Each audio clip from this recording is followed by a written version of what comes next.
let me just head in a different direction or make some alterations or add to it so that there's actually some dynamics to it and it's not the same shit for 5 Them with merchants friendly to the cause.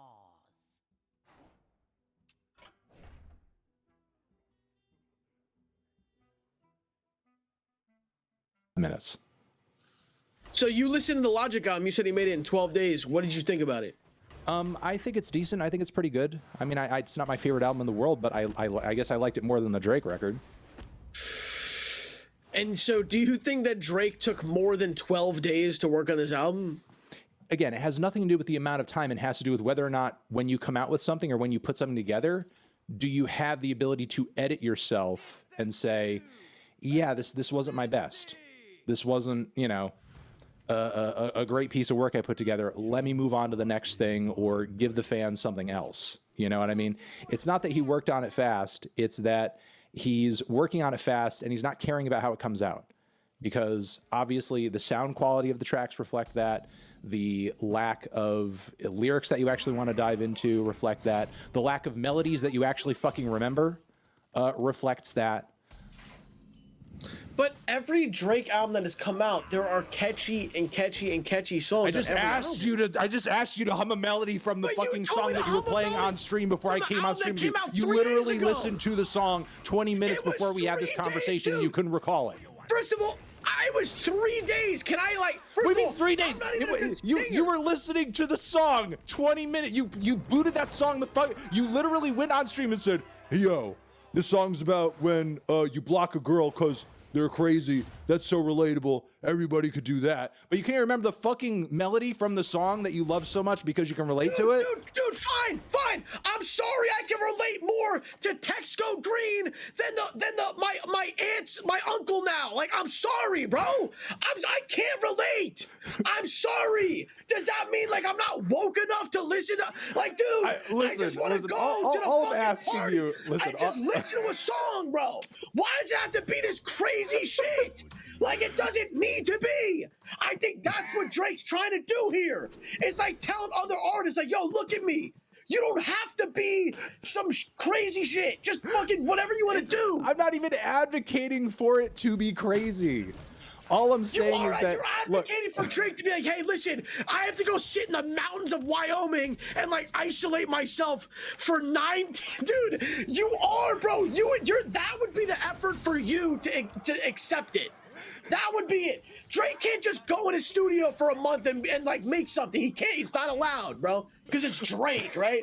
Come on, bro. Look, you know I'm right, dude. All I'm trying to say to you, all I'm trying to say to you is that, look, for a great track, and Drake has made great tracks, okay? Drake has made great tracks. Of course. For a great track, there should be layers. You should have a great beat. You should have a memorable chorus. You should have verses that you actually want to rap along with. You should have a melody that sticks out to you. Like, you can have multiple aspects to a song that are appealing. And all I'm saying about that track and many songs off this record is that the melodies suck. And the reason the melodies suck is because Drake isn't thinking about any of the melodies. He's just coming on the fucking mic and going, it's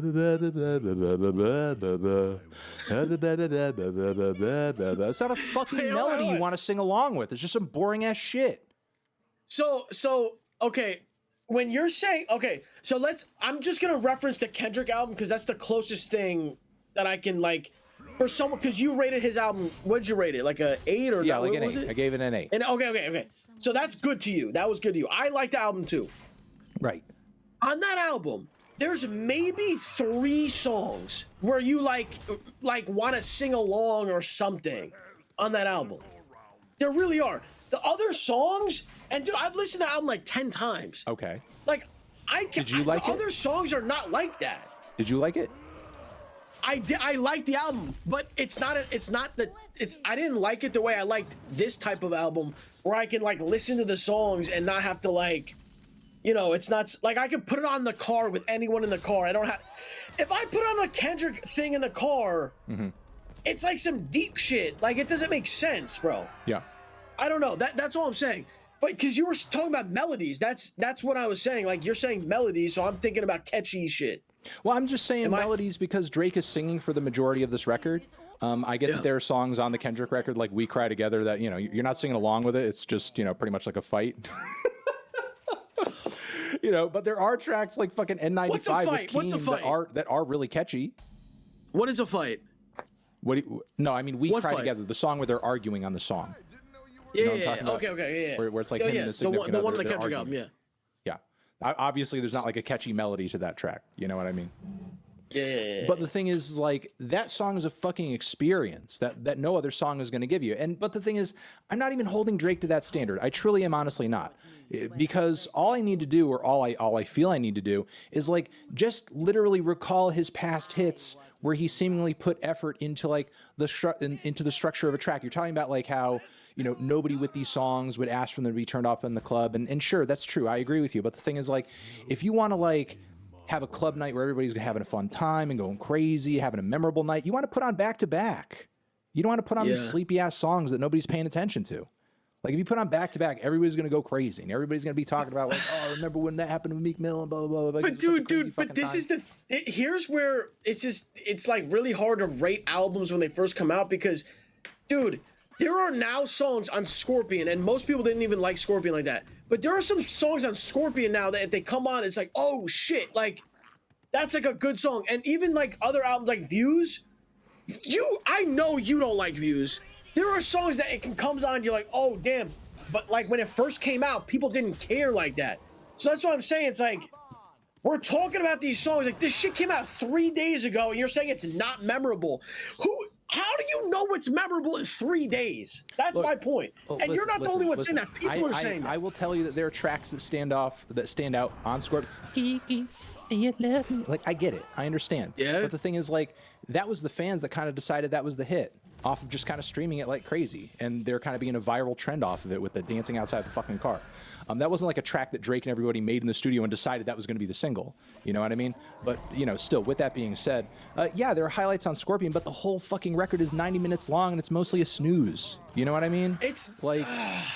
Yeah, it's really when not. I'm talking about that record, I'm talking about the overall experience. You know what I mean? Like, sure, like a broken clock is going to be right twice a day. Like, you can come out with a 90-minute album and there will be like 3 to 5 fucking bops on it. 3 to 5. There's like 2 skips on Scorpion. 2? There's like 2. And like one of them's like the Jay-Z song. It. You mean it. I respect it. There's like 2, dude. I mean, wait, hold on. Let me. I actually genuinely want to see. I for myself, I want to see this. I'm pulling it up on my stream. But also, okay, again, I'm not skipping Survival, Nonstop, Elevate. Hotline Bling is the best fucking track from that record, and that track came out like months before the record was out. I'm skipping Talk Up. Okay, that's very brave of you. I'm skipping that. Maybe Ratchet Happy Birthday, but depending on my mood, maybe not. Depending on my mood. And then, dude, besides that, no, maybe the one, maybe this After Dark shit. Like, dude, I'm not kidding, maybe 2. But people go back and they just think like, oh, dude, Scorpion was ass. But when you actually look at it, no, it's not. This is what happens with in my opinion, every single Drake album, bro. Every album. No, I will agree to an extent because Drake keeps putting out albums that this new album over here, it does make me rethink whether or not I should go back to CLB because after having heard this, I may enjoy CLB more. That's the most like condescending, like backhanded, like. That makes no sense. Wait, time. I'm gonna act. You think I'm a troll? I'm gonna genuinely troll one time. Yeah, honestly, never mind. More like honestly, never mid. Yeah, okay, you know what? It. I might have to end the fuck, dude. So, you're gonna end the phone call? Dude, no. No, my whole stream, not even the call. My stream, like literally everything. Dude, Certified Lover Boy. Because it has a goofy name, has been like memed and shit on. There are no bad songs on the album, bro. There's no bad ones. Hey, wait, time. I'm streaming as well during this, so if you just get off stream, raid to me, please, and then we'll just have this conversation without you. Okay, vice versa. I got you. But no, I mean, dude, I'm looking at it.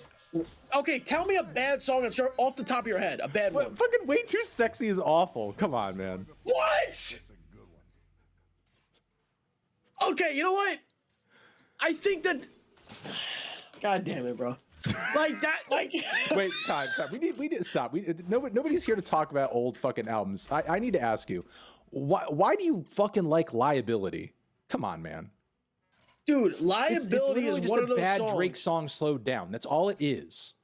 Liability is one of those songs. See, I don't think you're in the mood for this album. Finish that thought. One of what songs? It's one of the. I was gonna say, I don't think you're in the mood. It's. You need to be in a type of mood to listen What's to the that. mood? Tell me the mood. The mood is like it's 1 a.m. It's you're in the backyard. It's literally 1 a.m. right fucking now where I am. It's So 1 please tell me what You're else in needs to the- be. Tell me what else I fucking need to like this song.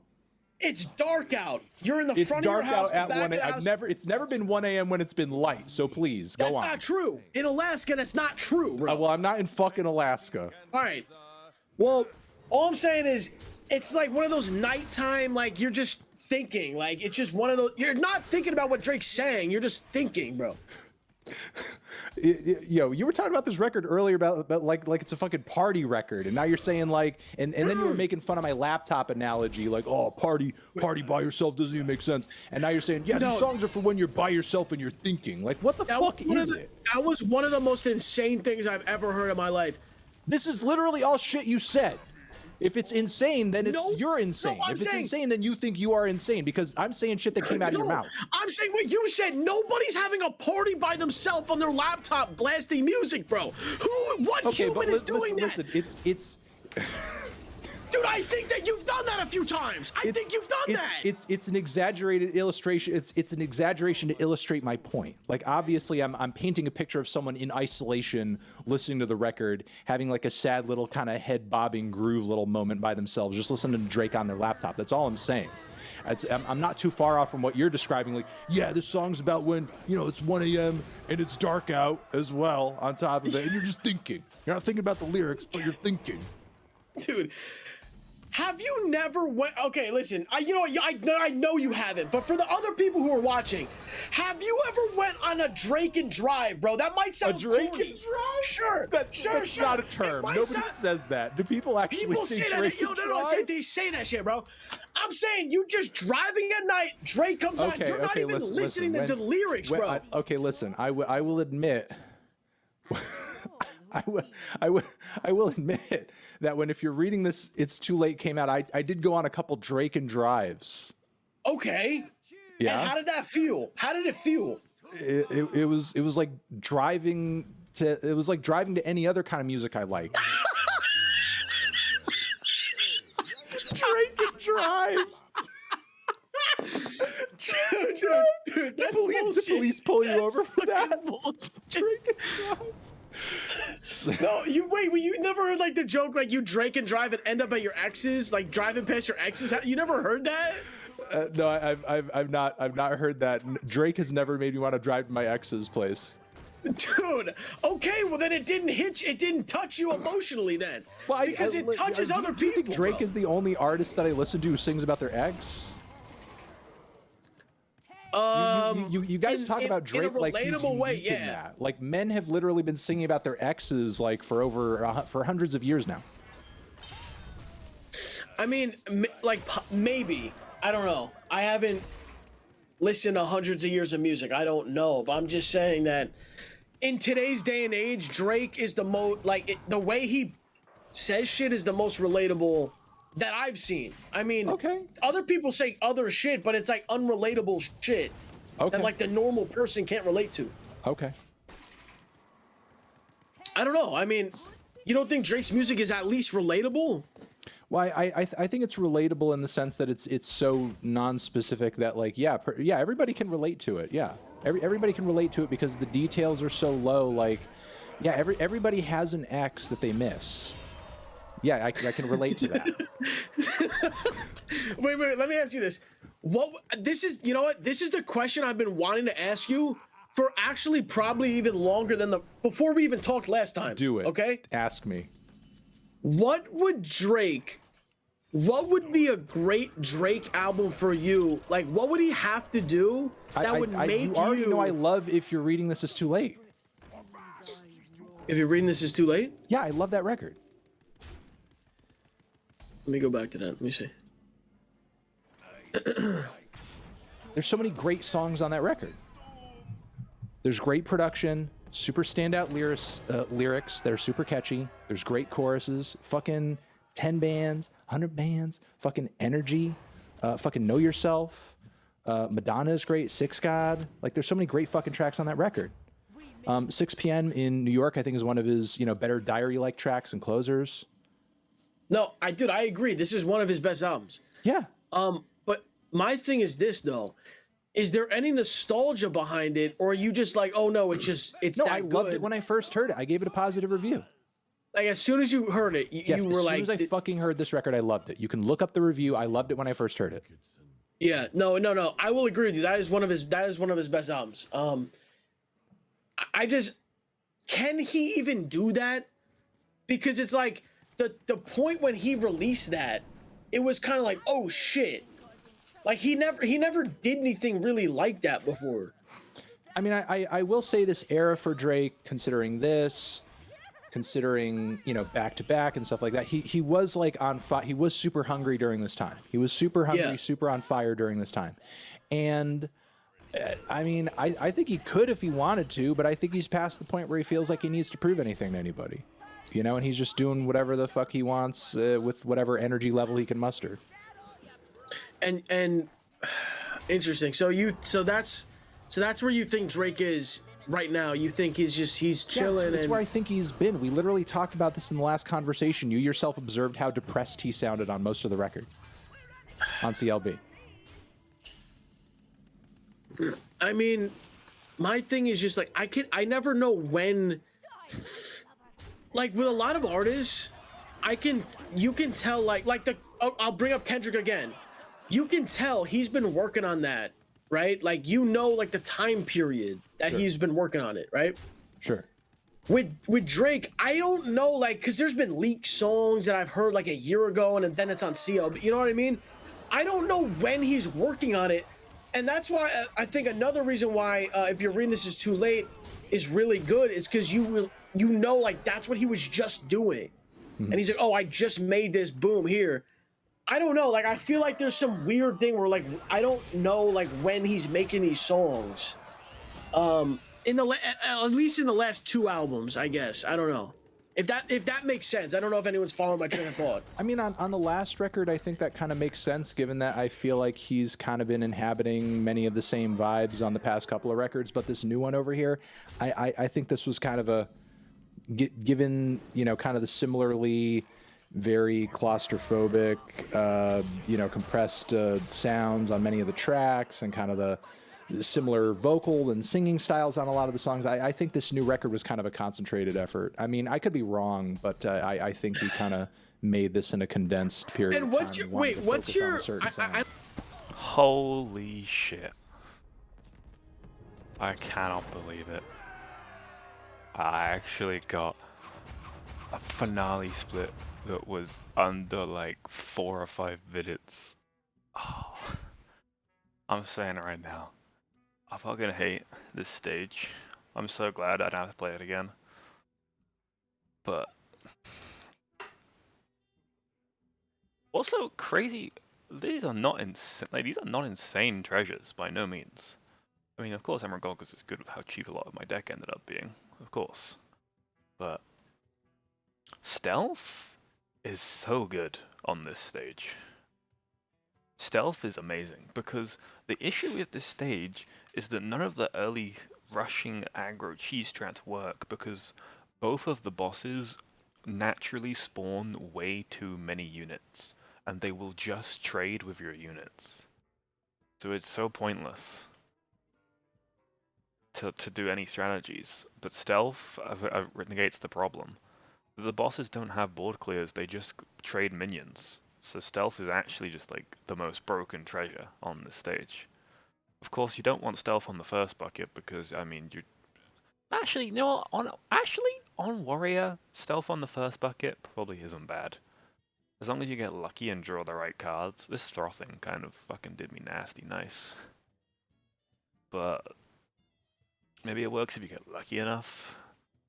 But you'd rather have something else first to make you actually go faster. But then if you can get Cloak Invisibility on the second thing, that's probably the best one you can get, honestly. Like, I'm pretty sure this Cloak of Invisibility is better than Captured Flag, it's better than Robes of Gaudiness. Like, this is better than anything I could have taken. I did not have a lot of faith when I first saw my treasures, and then I was like, wait a minute, no, I really want to try a Cloak. I think it'd be really good. And I was right, so yeah. There you go. Big gold record, baby.